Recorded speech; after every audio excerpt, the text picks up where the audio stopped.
This has probably happened to you at some point, but this is my story. An Occurrence at Mitchell Memorial Library by Jake Phillips. It was late on a weekday evening, right before spring finals, on the campus of Mississippi State University.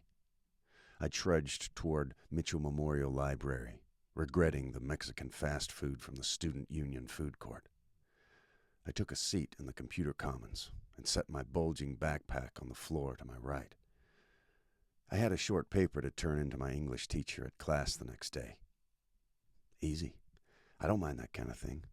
In fact, I kind of enjoy it. An online multiple-choice quiz for a health class was also on my evening docket, due before midnight. I was most concerned about my mathematics homework. It was only for extra credit, but I needed to do well. Math is my weakest subject. Out of the 100 or so computers in the Commons, there were only about 3 others in use. The nearest person to me was the student desk attendant, who sat about 30 feet away by the main door. This is easy. I'm good at this. In what seemed like mere moments, I'd pounded out a rough draft. My stomach rumbled. I frowned and continued. On to the editing phase, making progress. Okay, done.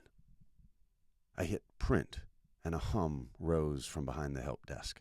3 flicking noises later, and the board attendant moved them from the printer into a document tray on the main desk with a swivel of his chair. I walked over, retrieved the warm sheets of paper, and returned to my seat. I started the health quiz. "Ha, these are easy," I said to myself. The quiet of the computer lab was nice.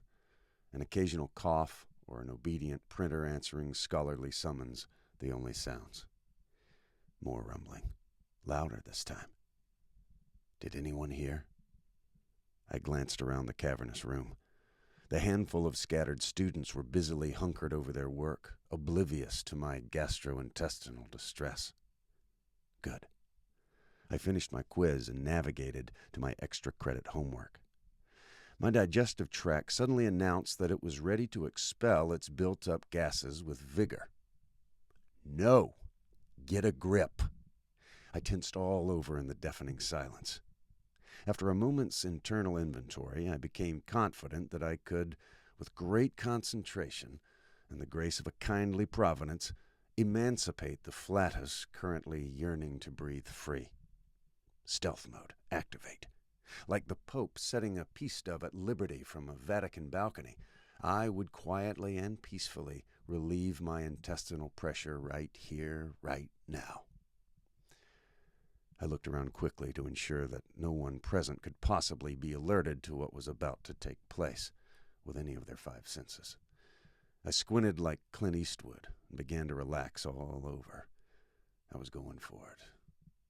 Engine room, stop! My plan ground to a halt. The silhouette of a tall, statuesque goddess of a co-ed darkened the door of the main entrance. I had to see how she played her hand before continuing mission. She advanced steadily on my position, her silhouette lightening into glorious full color as she stepped out of the shadows and paused at the front desk. Her hands gracefully clutched the straps of her backpack where they crossed her collarbone. She surveyed the room. Wow! She was absolutely stunning in face and form, the kind of figure that got King David into a lot of trouble. Under much different circumstances, I would have loved the chance to find a reason to attempt a conversation with her. Tonight, though, I wasn't feeling chatty. My confident squint had widened into something that looked like the guy in Munch's The Scream as I frantically held my fire, awaiting Bathsheba's next move. Surely she'll find a workstation on the back side of the Commons, I reassured myself. There are plenty of seats to choose from. What are the odds? After she got settled in, I could carry on. Hold? Maybe I'd run into her another day. I'd march up and make confident small talk, endearing myself to her before inviting her to dinner, which she'd gratefully accept. After that, who knows? But right now, it's panic time. I had to fart, and I wanted her to be as far away from me as possible when I did. If I couldn't keep command of myself, a future conversation, a candlelit dinner, let alone a wedding or a family, would be all but impossible. No worries. She's about to turn right and continue down the long road toward the wall. Good deal. But no. She got closer and closer, her eyes searching, when all of a sudden she took a quick left onto my row and sat 2 seats down from me. What do? I can't get up and leave the room. These hard wooden chairs are unforgiving and may not allow me to exit unannounced. But I can't sit here or I might explode. What to do? Applying the same concentration which moments before had been used to prepare for an exodus, I began locking everything back down, incarcerating the culprit once again. Okay. Whew. That's a little better. Now I can actually focus, at least. I went back to work. It was tough, but I was determined to get my extra credit, boost my class grade and GPA, keep my scholarship, and eventually graduate on time. The first few were multiple choice, and I was able to work them out in my head with a notepad and pen.